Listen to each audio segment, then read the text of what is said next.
Bonjour à toutes et bonjour à tous. Je m'appelle Perrine Canavaggio et je représente la section Archives et droits de l'homme du Conseil international des archives, l'ICA, qui organise cette série d'entretiens sur le thème Archives et droits de l'homme. Ces entretiens ont lieu tous les 2 mois, le premier mardi du mois.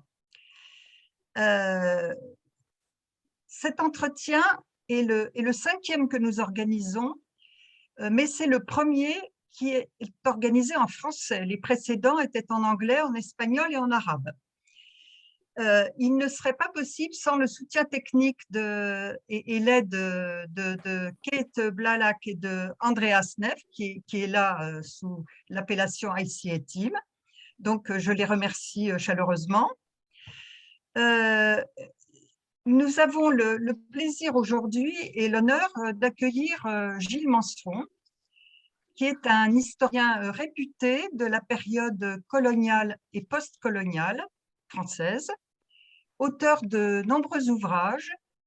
C'est un ancien vice-président de la Ligue des droits de l'homme et il est co-responsable du groupe Mémoire, Histoire et droits de l'homme et archives de la Ligue des droits de l'homme.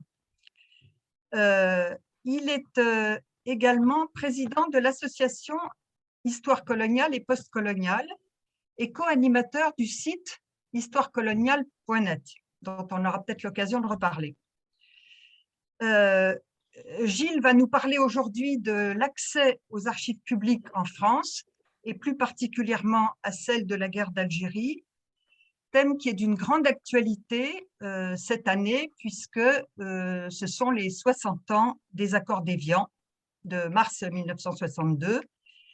Et il va nous présenter les difficultés rencontrées dans l'accès aux archives de la guerre d'Algérie et les progrès qui ont été obtenus grâce à une bataille dont il a été l'un des protagonistes les plus actifs. Alors, Gilles, vous allez pouvoir parler pendant 40 à 45 minutes et nous aurons ensuite une vingtaine de minutes de questions que vous pouvez formuler les uns et les autres, de préférence par chat, mais aussi en utilisant la main levée en bas. Voilà. Donc, Gilles, je vous donne la parole. Merci Perrine. Bonjour à toutes et tous. Je vais donc évoquer la question des archives en France de la guerre d'Algérie, qui est un exemple de ce qu'il n'y a pas que dans les régimes de dictature ou dans les régimes autoritaires des problèmes d'accès aux archives, il y en a aussi dans des pays démocratiques. Et la France, et cette question dans l'histoire française, de son passé colonial, et tout particulièrement des archives de la guerre d'Algérie, est un exemple, est assez emblématique de ce qu'il peut y avoir des problèmes, même dans un pays démocratique. Donc, je dirais pour commencer que la France, par rapport à la question de l'accès aux archives, a eu des grandes proclamations tout à fait positives et importantes, puisqu'à l'époque de la Révolution française, il y a eu différents textes qui ont été adoptés, dont la Déclaration des droits de l'homme de 89, qui dit la société a le droit de demander compte à tout agent public de son administration. Donc, accès des citoyens aux documents conservés par les administrations. Et puis, d'autres éléments importants datent de cette Révolution française, la création des archives nationales, 1790. Et puis, une loi en juin 1794 disant même « Tout citoyen pourra demander dans tous les dépôts, aux jours et heures qui seront fixés, communication des pièces qu'il renferme. » Donc, c'était des fortes déclarations d'intention. Hein. Mais il faut dire que l'histoire, les 2 siècles d'histoire qui ont suivi ont montré que ces beaux principes avaient bien du mal à être mis en œuvre. Et dès la période de l'Empire, Premier Empire, Napoléon Ier, eh bien, il y a eu une appropriation par le pouvoir politique, le pouvoir impérial, des archives, qui ont été comme privatisées au lieu d'être, comme c'était proclamé sous la Révolution française, accessibles aux citoyens. Et cela s'est poursuivi dans la période de la première moitié du XIXe siècle, les régimes monarchiques de la Restauration et de la monarchie de Juillet, jusqu'en 1848, il y a une appropriation, une poursuite de cette appropriation, un petit peu interrompue sous la Deuxième République, puisque il y a eu, par exemple, la création en 1850 de la première salle de lecture, donnant la possibilité d'accéder, possibilité pratique de prendre connaissance des archives. Mais ça n'a pas vraiment été décisif, car le Second Empire et les débuts de la Troisième République, après 1870, ont marqué une réappropriation des archives par le régime en place, le pouvoir, avec quand même une différence lors de la proclamation et des débuts de la Troisième République dans les années 1870-1880, car ce n'est plus le ministère de l'Intérieur qui contrôle les archives, comme ça a été le cas entre la période de Napoléon Ier jusqu'à celle dont nous parlons, c'est le ministère de l'Instruction publique dont dépendent les archives. Alors, on a quand même un changement, mais ce changement, il ne doit pas être idéalisé, car cela s'est accompagné, à mon avis, d'une manière de se servir des archives de la nation pour construire un récit national qui est, à ce moment-là, un récit qui débouche sur l'éloge de la République, tout en reconnaissant les périodes antérieures, mais il y a quand même une appropriation du rapport à l'histoire et donc du rapport aux archives qui s'est faite à la fin du XIXe siècle du fait de la Troisième République. Avec une particularité qui se maintient jusqu'à aujourd'hui, il y a certes cette institution des archives nationales qui existe en France, et la Troisième République l'a confirmé. Il y a un arrêté de 1887, par exemple, qui commence à définir un délai minimum de communication d'un document, 50 ans. Ce délai va évoluer au fil du temps. Bon, il y a donc une institution d'archives nationales sous l'égide du ministère de l'Instruction publique, mais certaines administrations ont la gestion directe de leurs propres archives dès les débuts de la Troisième République. C'est le cas du ministère des Affaires étrangères, c'est le cas du ministère de la Guerre. Alors, ça a changé de nom par la suite, c'est devenu le ministère des Armées, de la Défense nationale, etc. Mais enfin, la tradition de la gestion directe par les armées de leurs archives se maintient jusqu'à aujourd'hui. Le ministère des colonies aussi a eu cette particularité, et ainsi que le Conseil d'État et la préfecture de police du département de la Seine, qui est devenue ensuite la préfecture de police de Paris. Toutes ces institutions de l'État ont la particularité de ne pas verser aux archives nationales leurs propres archives, mais de les gérer directement, avec quand même une précision qui a été apportée en 1936 sous le Front populaire par un décret, 21 juillet 1936, qui dit les administrations les conserveront dans le cadre de la loi, conserveront leurs propres archives dans le cadre de la loi. Donc, elles appliqueront les mêmes délais, les mêmes règles de consultation que les archives nationales. Sauf que dans la mesure où elles ont la gestion directe, même lorsqu'il y a des fonctionnaires, et il y en a aujourd'hui, qui sont détachés dans ces institutions, que sont le SHD, les ANOM, le Conseil, les archives du Conseil d'État, etc., ou celle de la préfecture de police de Paris, eh ben, c'est quand même l'institution qui a une sorte de prévalence sur la gestion de ces archives, même si elles sont obligées d'appliquer les mêmes règles que pour les autres centres d'archives. Alors voilà le cadre, si je puis dire.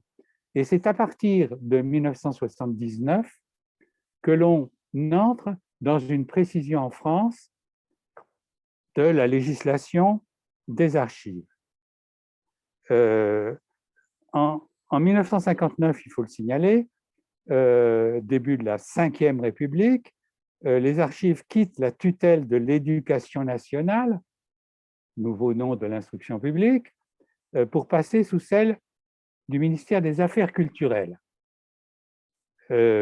Mais il faut attendre 1979 pour qu'il y ait une première loi sur les archives. Et une seconde interviendra en 2008 qui précise encore, ouvre encore, est un pas de plus dans l'accessibilité des archives. Est-ce qu'elle est parfaite? Est-ce qu'elle est complète? Un certain nombre de points ont été soulevés à l'époque, en 2008, à propos de, par exemple, l'incommunicabilité définitive de tout ce qui est qualifié de arme de destruction massive. Alors, ça paraît parfaitement justifié quand on ne veut pas qu'un chercheur s'approprie le secret de fabrication de la bombe atomique, mais on s'aperçoit que c'est appliqué dans un sens problématique, cette disposition de la loi de 2008, qui aboutit à ce que, par exemple, les documents concernant l'usage de l'hypérite lors de la Première Guerre mondiale ne sera pas consultable à des chercheurs qui travaillent sur la guerre de 14-18. Bon, jusqu'à quel point? On y reviendra parce que les questions de sécurité et de défense sont souvent utilisées, et on en a vu encore un exemple en juillet dernier, en juillet 2021, sont souvent l'occasion, ces questions sont souvent l'occasion de limiter de manière peu précise l'accès à un certain nombre d'archives. Alors, des délais ont été définis par la loi de 2008, intégrée au Code du patrimoine. Ces délais ont été en gros raccourcis par rapport à la loi précédente. Disons que bien que les chercheurs soulèvent des questions, notamment sur le principe des dérogations qui sont à demander individuellement pour consulter différents documents, ce qui est un système de dérogation individuelle qui induit des différences de réponse, d'autorisation selon les chercheurs. Un même document peut être consultable pour l'un et refusé à l'autre. Donc, c'est un des points qui est dans le débat concernant les archives. Faut-il maintenir le principe de dérogation individuelle?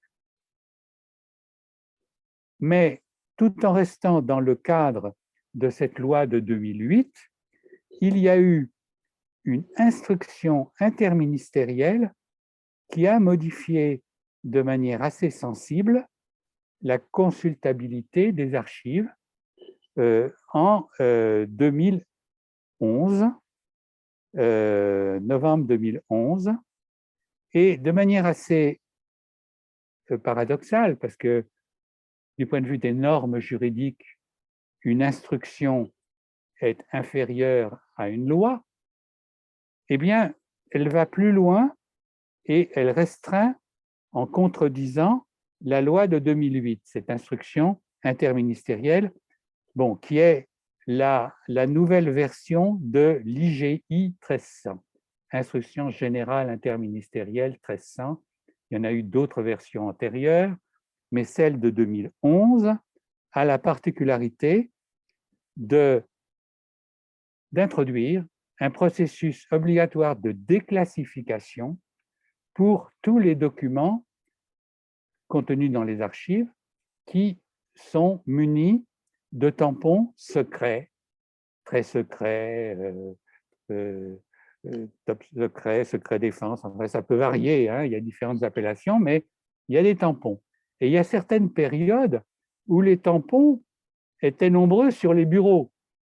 Alors, ça a été le cas dans la période de la Seconde Guerre mondiale, mais pas seulement, hein, ça avait commencé avant, et ça a été le cas aussi pendant les guerres coloniales, où dans les unités de l'armée française, notamment durant la guerre d'Algérie, des tampons secrets traînaient sur les tables, si je puis dire, et les militaires qui étaient chargés d'enregistrer, de reproduire ou de rassembler dans des boîtes les archives de leur unité, eh bien, étaient assez généreux dans l'octroi de ces tampons secrets, secrets, secrets, comme ça, ça sera une forme de couverture, si je puis dire. Et en tout cas, c'est un phénomène qui s'est produit beaucoup dans cette période, si bien que des documents qui, par ailleurs, ont été reproduits en de multiples exemplaires. Je pense, par exemple, à l'instruction qui dévolue à la division parachutiste commandée par le général Meussu en janvier 1957, qui lui attribue les pouvoirs de police. Hein, c'est le début de ce qu'on a appelé la bataille d'Alger. Le texte est archi connu, reproduit dans X ouvrages. Il circule en de nombreux exemplaires dans des archives départementales, par exemple, de tel ou tel département, et on s'aperçoit que dans certaines années, eh bien, ce document-là, il est pourvu d'un tampon secret. Alors, le chercheur qui dit j'ai trouvé ça dans tel fond, pourrait donner des exemples. Les archives départementales de la Côte d'Or contiennent, détiennent et conservent les archives de la Vignette, qui avait été un des administrateurs coloniaux, un des responsables aussi de la commission de sauvegarde des droits et libertés, et il figure dans ces archives, puis déposé, comme ça arrive souvent, hein, aux archives, dans un centre d'archives publiques, ça se retrouve dans un fonds d'archives départemental. Et on a donc un tampon secret qui, d'après cette IGI 1300, ne devait pas permettre la communication de cette pièce à un chercheur. Alors, un collègue m'a raconté l'épisode de sa visite dans ces archives départementales, où l'un des archivistes lui disait bah oui, vous avez la boîte, les archives de la Vignette, ben oui, allez-y. Surtout que c'est archi connu ce document. Et puis, passe à un autre de ses collègues qui dit « Ah oui, mais il y a un tampon secret quand même. » Alors, l'IGI doit nous prescrire de demander à l'armée française la déclassification de ce document qui, encore une fois, est reproduit dans un certain nombre d'ouvrages et archi connus. Bon, alors c'est pour un exemple de l'application des paradoxes et des incohérences de l'application de cette IGI 1300, donc qui date de la fin de 2011 et qui a été réactivée à la fin de 2019 parce qu'elle a été inégalement mise en œuvre.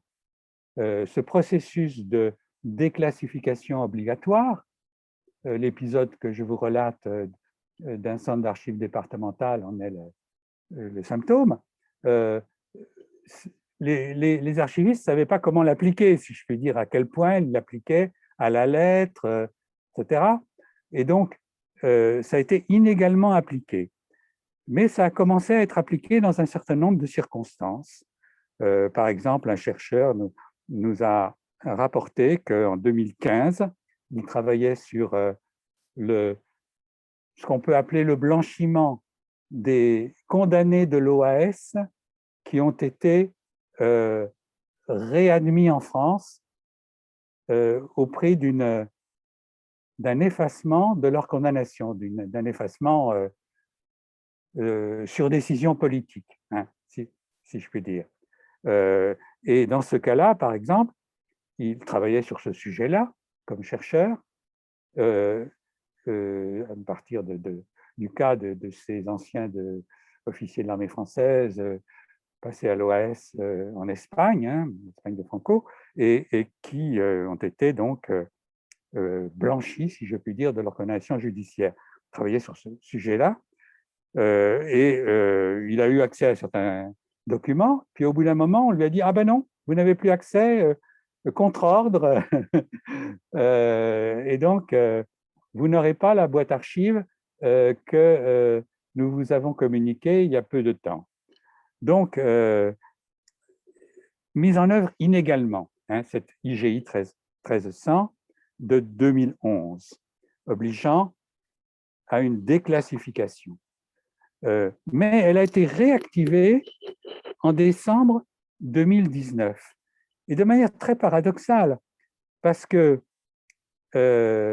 en 2018, il y a eu,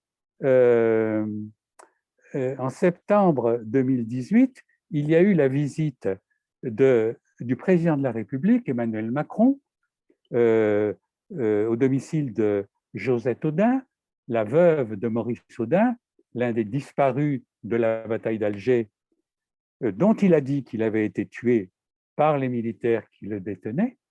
C'est la première fois depuis un demi-siècle que la chose était dite par le président de la République, 13 septembre 2018, et il avait dit en même temps qu'il fallait ouvrir l'accès à toutes les archives, notamment concernant les disparus de la guerre d'Algérie. Paradoxalement, loin d'être une mise en œuvre de cette déclaration, les mois suivants ont montré une fermeture, notamment au SHD à Vincennes et dans d'autres centres comme les Archives nationales à Pierrefitte. Donc, c'est une fermeture de fait, une fermeture qui n'a pas été la conséquence d'un changement législatif, mais qui a été l'objet d'une mobilisation des archivistes. C'est important de le souligner parce que les archivistes qui se voient affublés d'une responsabilité dans cette fermeture, en particulier l'Association des archivistes français, ont tenu à être à la pointe de la mobilisation contre cette IGI pour demander son annulation. Alors, les archivistes, des historiens, l'Association des historiens contemporanéistes de l'enseignement supérieur et de la recherche, qui maintenant s'appelle l'H2C, hein, il a changé de nom récemment, c'était l'AHCESR, donc l'AAF, l'AHCESR devenu H2C, et s'est jointe aussi à ces deux associations, l'association Josette et Maurice Audin, pour les raisons évidentes que vous comprenez, car c'est un cas où on ne sait pas toute la vérité, toutes les choses. On sait qu'il a été tué par les militaires qui le détenaient, dans quelles circonstances, est-ce sur ordre ou est-ce une initiative individuelle? Bon, on ne sait pas tout, hein. Et donc, elle continue à demander la vérité sur cette affaire, même si Josette Audin est décédée en avril 2019. Bon, donc, bataille devant le Conseil d'État pour obtenir l'annulation de cette instruction interministérielle IGI 1300 qui introduisait de nouvelles dispositions plus restrictives que la loi, puisque la loi définit un délai de 50 ans et elle dit que les archives sont consultables de plein droit et elle applique la loi de 2008, le même délai de 50 ans aux archives pourvues de tampons secrets ou non pourvues de ce type de tampon. Elle ne fait pas une distinction, contrairement à cette IGI qui dit dans le cas d'un tampon secret, il faut demander la déclassification à l'administration émettrice. Bon, alors ça a été donc un combat qui a duré une année devant le Conseil d'État, qui a reçu 2 recours, puisqu'il y a eu un petit changement législatif, un petit changement qui a motivé le dépôt d'un second recours qui a été joint au premier. Le Conseil d'État a rendu sa décision le 2 juillet 2021, après avoir entendu le rapport du rapporteur public et suivi toute la procédure de contentieux qui est de règle pour cette institution, qui est la plus haute instance judiciaire de la République. Donc, il rend sa décision, et sa décision est une décision claire d'annulation du texte dit IGI 1300 qui introduisait des obstacles supplémentaires à la loi de 2008. Donc, ça a été un moment important et un peu inattendu, y compris les chercheurs qui s'étaient joints, parce qu'il y avait les 3 associations que j'ai nommées, et puis il y avait des historiens qui, à titre individuel, s'y étaient joints.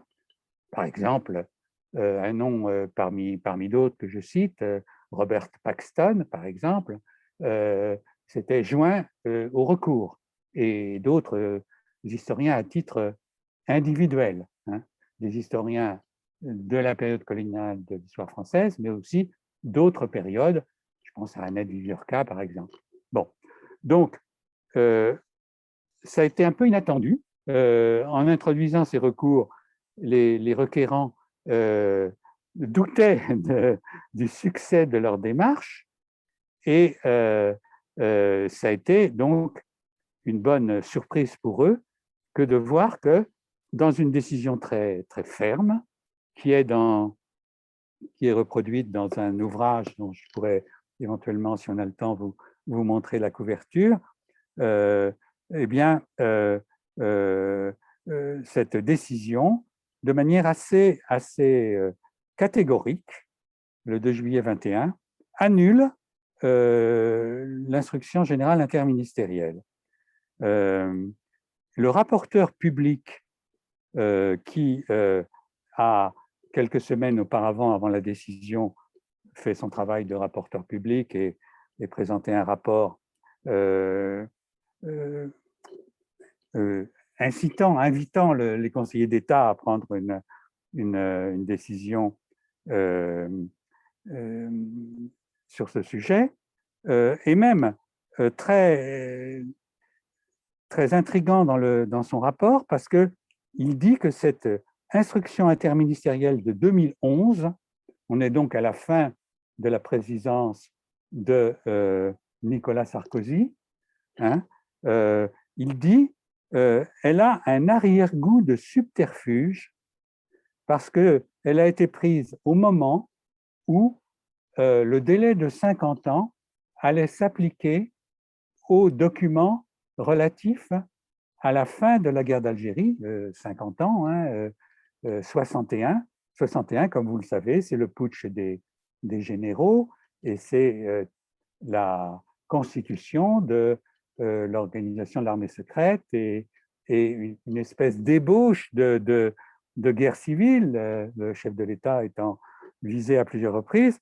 Bon, donc, il y a un moment sur lequel c'est effectivement un moment historique qui mérite, dans l'histoire de notre République et de la France contemporaine, un examen des études précises, hein.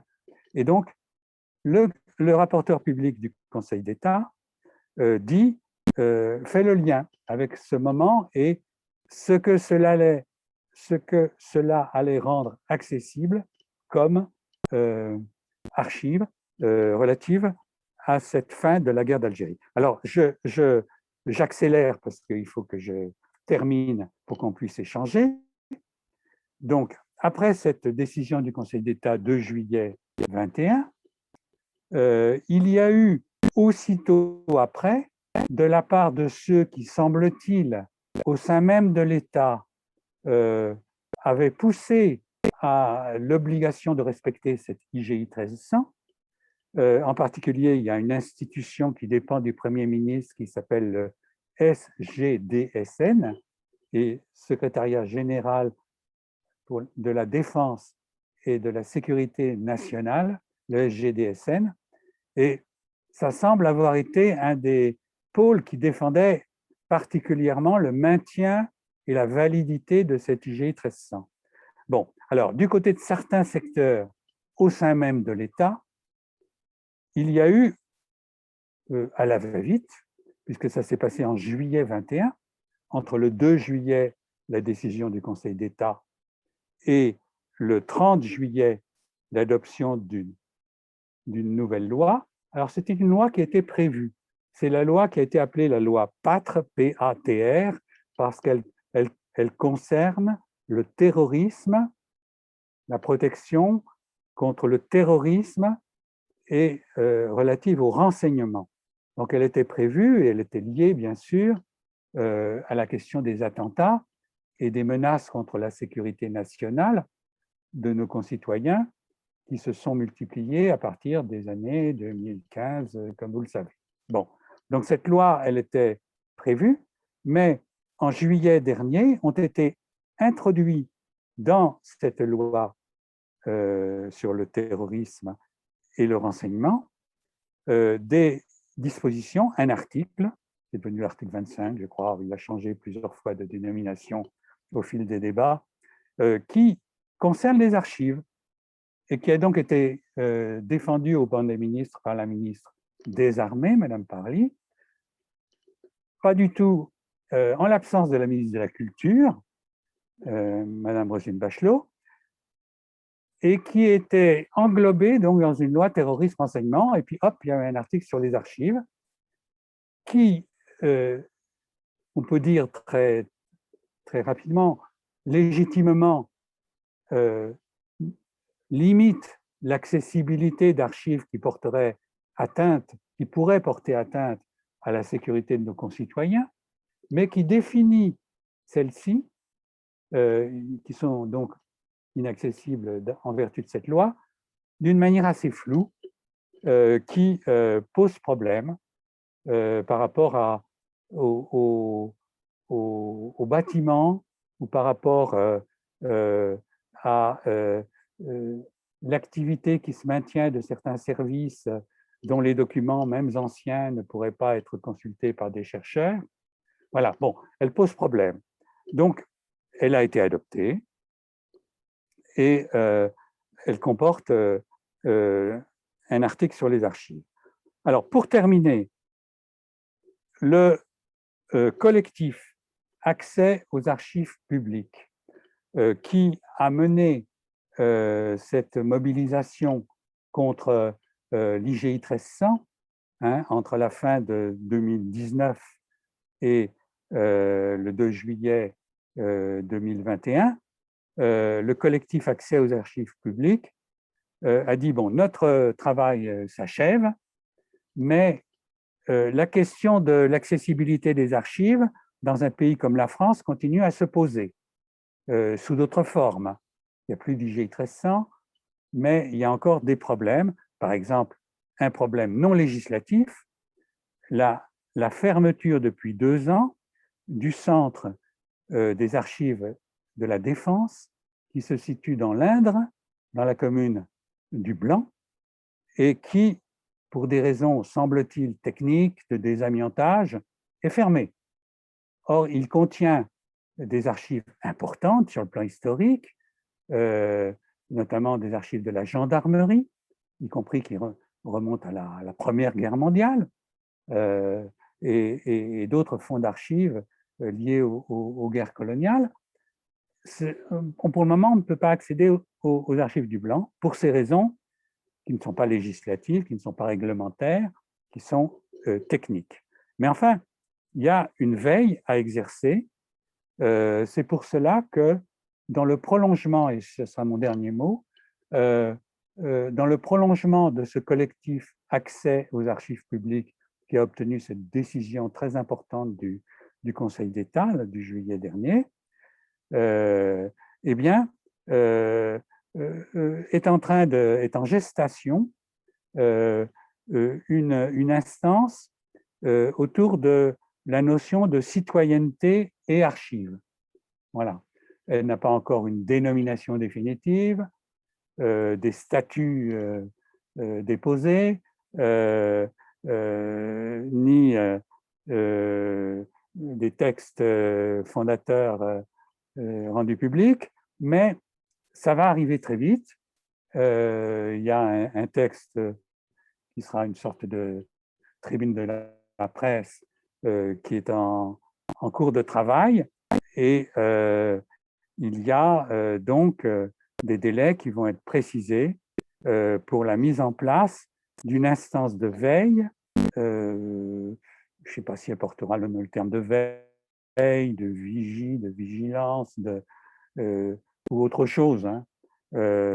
Ça fait débat, et ça va être constitué pour que les chercheurs qui rencontrent des problèmes puissent s'y adresser et qu'on puisse surveiller ce qui se passe dans les différents centres d'archives, que ce soit les archives nationales, départementales, ou bien des archives gérées directement par certaines administrations dont on a parlé tout à l'heure.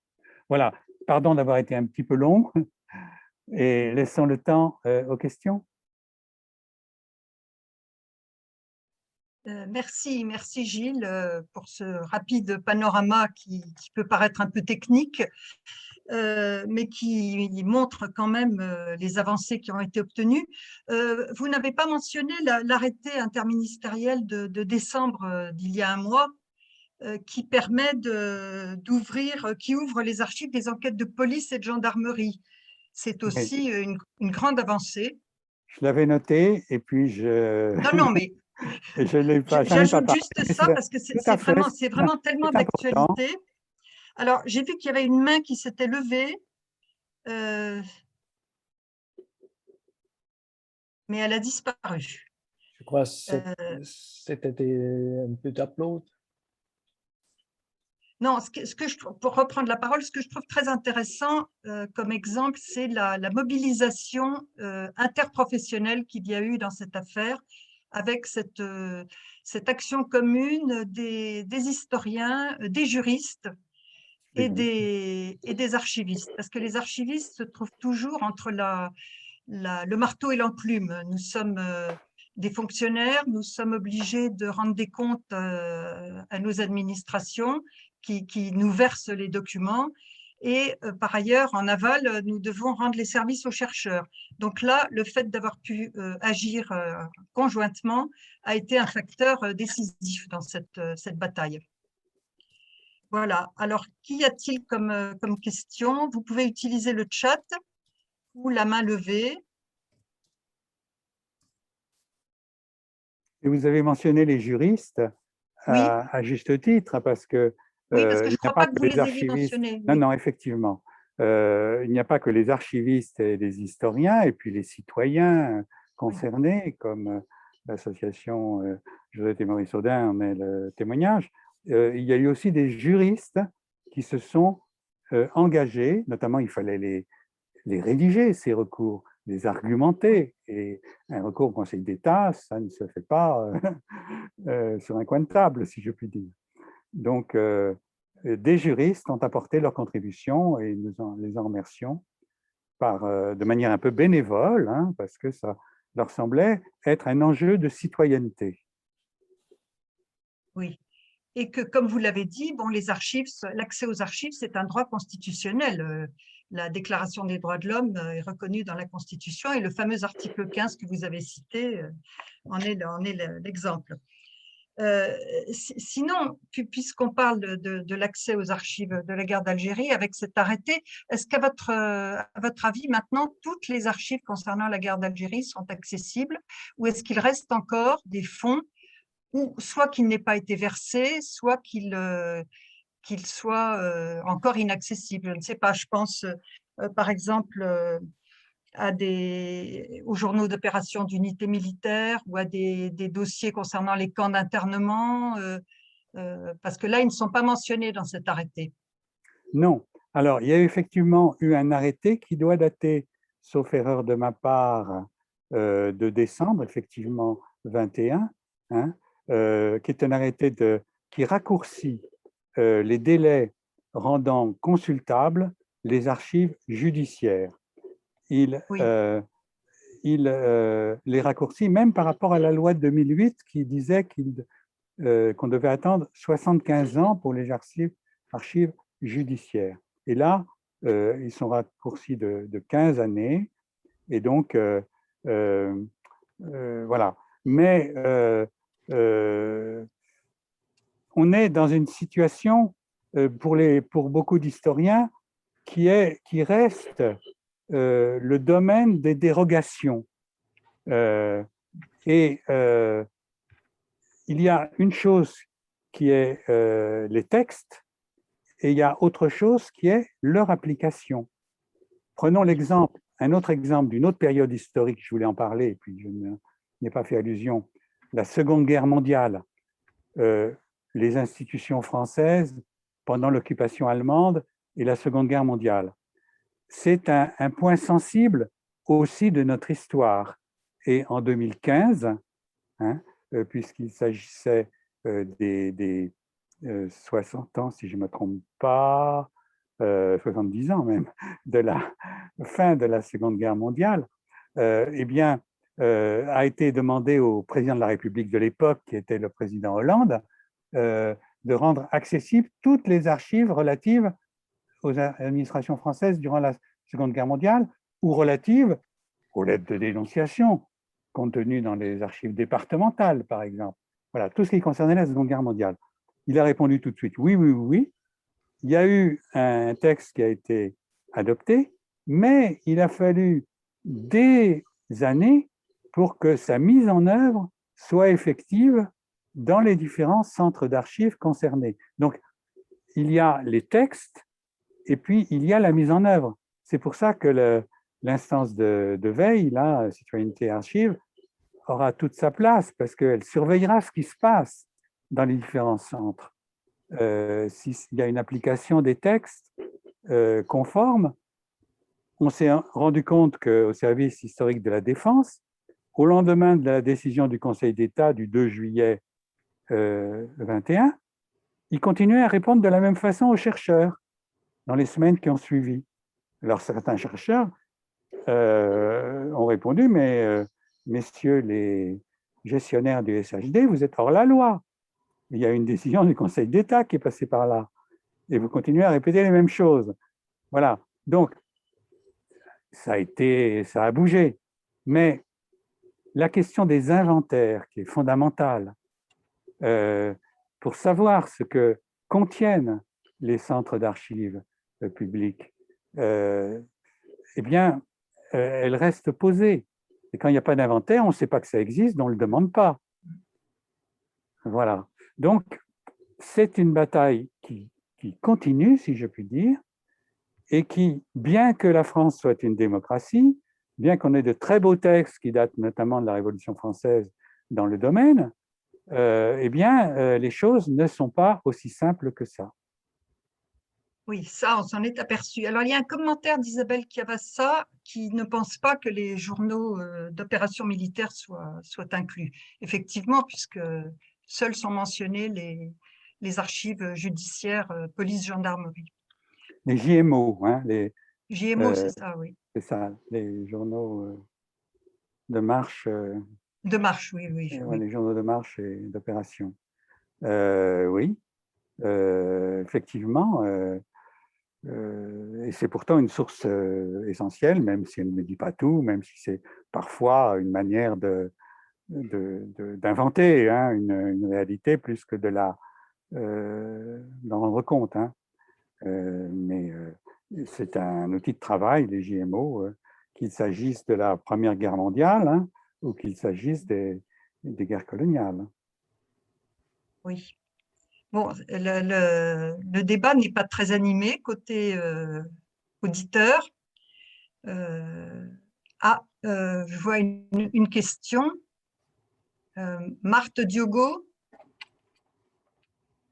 il faut réactiver le son. Voilà, vous m'entendez? Oui. Oui, alors d'abord, bonjour monsieur. J'avais une question, j'avoue que je n'ai pas très bien suivi en tant que simple citoyenne. Si je souhaite faire des recherches, par exemple, dans mon département, je peux aller au centre des archives et dire, voilà, je veux faire une recherche sur, puisqu'on en a parlé, la Seconde Guerre mondiale sur tel ou tel sujet. C'est possible, ça? Oui, c'est possible. Mais vous allez peut-être avoir un objet précis de recherche. Oui. Par exemple, les interdictions professionnelles des médecins juifs dans votre département entre 40 et 44, par exemple. C'est un sujet digne d'intérêt. Et les dénonciations qui sont parvenues à la préfecture de police ou aux institutions policières de l'époque. Alors, dans ce cas-là, c'est là où il y avait une très grande différence dans les réponses apportées par les AD, par les archives départementales, notamment avant 2015. Il y avait des endroits où les archivistes disaient « Vous voulez de l'annonciation? Ben voilà le carton, plongez dedans. » Et dans d'autres cas, on se voyait répondre « Ah, attention, respect de la vie privée, il ne faut pas que les enfants des dénonciateurs considèrent que c'est diffamatoire. Donc, ça, non, on ne vous démontre pas. » Alors, c'est là où des historiens ont demandé au président de la République, François Hollande, d'ouvrir. Et il y a eu des textes qui sont parus. Leur mise en œuvre, il faut surveiller comment ça se passe. Et donc, et d'abord, obtenir des inventaires précis. Énumérant les documents qui se trouvent au sein des archives.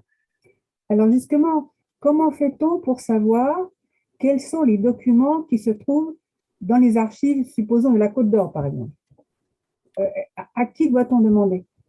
Alors, aux AD, hein, aux conservateurs des archives départementales de la Côte d'Or, on doit dire « je m'intéresse à telle question, à telle période, et je voudrais des archives concernant. » Alors, y a-t-il un inventaire ou pas?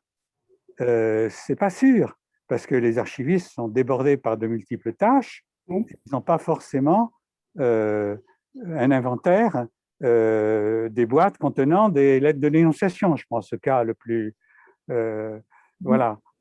Donc, dans ces cas-là, il faudrait que l'on surveille que les archivistes, mais il faut aussi qu'ils aient les moyens. Hein. Les archivistes, ils sont au four et au moulin. Hein.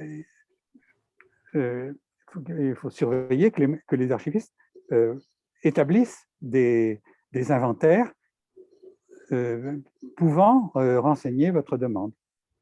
Mais les archives départementales, pardon, j'interviens parce que les archives départementales ont toutes des sites web avec la présentation de l'état de leurs fonds et en général des guides. Donc, avec des conseils méthodologiques pour faire des recherches, qu'elles soient généalogiques ou autres. Voilà. Merci beaucoup. Merci. J'avais une autre question concernant l'Indochine, puisque vous êtes aussi un spécialiste de la guerre d'Indochine. Tout est accessible pour la guerre d'Indochine? C'est un peu pareil. Il y a beaucoup de choses qui sont dans les archives militaires, hein, SHD, et là, oui, il y a des choses qui sont accessibles, y compris un collègue, Alain Russieux, pour ne pas le nommer, qui est un spécialiste beaucoup plus qualifié que moi sur ce sujet, me signalait récemment un document faisant état de plusieurs centaines au moins, j'ai plus le chiffre en tête, de prisonniers qui ont été éliminés. Bon, eh ben, il y a un document qui en témoigne pendant cette guerre d'Indochine, qu'il a retrouvé dans les archives. Donc, on trouve des choses. Ce n'est pas le sujet le plus sensible du passé colonial de la France. Le sujet le plus délicat étant, bien sûr, la guerre d'Algérie. C'était la période la plus violente et la plus problématique, avec l'envoi du contingent, etc. On le sait. Mais sur la guerre d'Indochine, il y a aussi une nécessité d'accéder aux documents. Aux Anomes à Aix-en-Provence, récemment, ont été exhumés, suite à des demandes répétées de certains chercheurs, les archives de ce qu'on appelait la main-d'œuvre immigrée. La main-d'œuvre immigrée, c'était des Indochinois venus à la veille de la Seconde Guerre mondiale, en 1939 pour la plupart, qui ont été ensuite gardés en France et employés par des entreprises sous Vichy à volonté et sans être véritablement rémunérés. Bon, cette MOI, pas confondre avec les FTP MOI de la résistance française, hein, c'est le même sigle, main-d'œuvre immigrée, ce que les Vietnamiens appellent des Cong Bin, ou les Linto vietnamiens. Voilà, on a retrouvé un archiviste qui connaît pourtant bien son fond, suite à des demandes répétées, avait d'abord répondu « Ah non, il n'y a rien du tout là-dessus, il n'y a pas du tout les archives de la MOI ». Puis au bout d'un moment, il a rappelé les chercheurs qui voulaient trouver ces documents. Il a dit « Ah ben si, j'ai recherché dans une cave, là, il y a des cartons, et voilà, je les ai remontés, vous pouvez revenir à Aix-en-Provence ». Alors, c'est un exemple, hein, mais ça se passe aussi pour la guerre d'Algérie, ça se passe pour d'autres périodes. Je vois que Daniel Demergue-Florac demande la parole. Oui, je voudrais dire, moi j'ai travaillé sur l'Indochine à différents niveaux. J'ai travaillé sur les sectes et j'ai travaillé sur des bulletins de renseignement à l'époque dont j'ai eu accès. Ces bulletins de renseignement étaient considérés dans le répertoire concernant l'Indochine comme étant accessibles. Eh bien, on m'a demandé de ne pas citer les cotes. Voilà. J'ai travaillé également sur des biographies de certains personnages de la guerre d'Indochine. J'ai eu les biographies en question dans les mains. On m'a dit, vous pouvez les copier, mais interdiction de photocopier. Voilà. J'ai également travaillé sur des rapports de santé sur l'Afrique. Alors, heureusement, j'ai fait ma thèse d'État sur les archives en Afrique. Mais j'ai voulu vérifier un élément une fois rentrée en France et j'ai demandé un rapport de service de santé, puisque ce sont des médecins militaires, ça se trouve à Vincennes, un rapport annuel du service de santé de la Côte d'Ivoire. Eh bien, on me l'a refusé sous prétexte qu'il y avait les noms des rapatriés sanitaires. Donc, je veux dire, il y a de multiples possibilités. Alors, je ne sais pas si c'est les archivistes ou je ne sais pas quoi, mais j'avais été quand même très choquée de voir des archives accessibles sur les répertoires et me demandant de ne pas citer les cotes dans mon article. Voilà. Donc, sur la guerre d'Algérie, il y a effectivement un certain nombre de documents qui ne sont pas accessibles, mais qui sont curieusement accessibles aux militaires. J'ai encadré une thèse sur des commandos autochtones dans la guerre d'Indochine. Il s'agissait d'un lieutenant-colonel qui était le directeur des études de Coët-Quidan. Eh bien, il a eu accès à des archives auxquelles moi, je ne pouvais pas avoir accès. Donc, il y a, vous voyez, deux poids et deux mesures. Là aussi, qu'il faut, les militaires se trouvant en quelque sorte de par leur fonction et ayant, je dois le dire, un peu tendance à monopoliser le terrain des conflits, d'une manière assez générale. Et bon, ce n'est pas un phénomène propre aux militaires. J'ai vu ça, la même chose pour les médecins. J'ai vu ce phénomène un peu d'appropriation des archives, considérant qu'il n'y avait qu'eux qui pouvaient travailler dessus. Donc, il y a de multiples obstacles qui ne sont pas forcément, je veux dire, relatifs à la réglementation, mais qui peuvent surgir. Voilà. Je voulais simplement faire part de… Merci pour votre témoignage. Parmi les commentaires, il y a celui de Cécile Gauthier qui précise, alors c'est là où justement ça rejoint aussi votre remarque concernant les dérogations individuelles, c'est la difficulté de mettre en œuvre les dérogations générales. La dérogation générale, c'est l'idéal, mais en ce qui concerne les dossiers judiciaires contiennent des délits de droit commun qui ne sont pas communicables avant 75 ans, et donc ça va donner du travail encore et aux historiens et aux archivistes, et ça va être encore assez compliqué. Alors, je ne sais pas, nous arrivons au terme de ce débat. Je suis un peu surprise qu'on n'ait pas posé la question de la réciprocité en Algérie, savoir si les historiens… Bon, on sait que les historiens français et les historiens algériens ne peuvent pas accéder aux archives en Algérie, mais bon, ça n'a pas été soulevé, donc c'est tout, je me borne à le dire. Je crois qu'il y a eu une démarche des historiens algériens après l'année dernière pour demander justement l'équivalent de ce qui se passait en France. C'est intéressant à noter et on ne peut que les encourager. Et beaucoup d'entre eux viennent dans les archives françaises, y compris au SHD, pour soutenir pour préparer leur thèse. Oui, parce qu'ils n'ont pas d'autres sources chez eux. Absolument. Mais ça a été longtemps le cas en France aussi pour les archives de la Seconde Guerre mondiale, puisque Robert Paxton a pu faire son livre sur l'histoire de Vichy sans consulter les archives françaises, autant que je me rappelle. Donc, Gilles, merci pour cette présentation. Je ne sais pas si vous avez autre chose à ajouter. Ce que je voulais vous dire à tous, c'est que cette présentation, cet entretien sera accessible sur YouTube via le site du Conseil international des archives, que les précédentes conférences sont aussi accessibles. On en a eu une sur la commission Vérité-Réconciliation d'Afrique du Sud, une autre sur l'instance Vérité et Dignité de Tunisie, et une sur les procès italiens des responsables du plan Condor en décembre. Et nous aurons la prochaine fois, le 5 avril, les effets du changement climatique sur les archives. Ce sera présenté par 2 collègues chiliens. Et le 7 juin, l'archiviste de l'UNESCO nous présentera les archives de la commission Vérité et Réconciliation du Togo. Donc, merci à tous. Merci. Et je montre là, je ne sais pas si… Oui, alors, voilà, vous pouvez le montrer. Moi, j'avais aussi d'autres choses à montrer. Ça passe. Oui, alors j'ai… Donc, un ouvrage qui est paru, qui s'intitule « Les disparus de la guerre d'Algérie ». Alors, attendez. Voilà, alors moi, je montre les références, pas la couverture, mais les références qu'on pourra peut-être mettre sur le site. Donc, les références du livre que vous avez fait avec Catherine Tedjen et Pierre Mansat sur les disparus de la guerre d'Algérie et la bataille des archives des 3 années dernières, et l'article que vous avez écrit sur les archives de la guerre d'Algérie dans un livre qui est paru en anglais, Archives and Human Rights, qui est paru il y a quelques mois.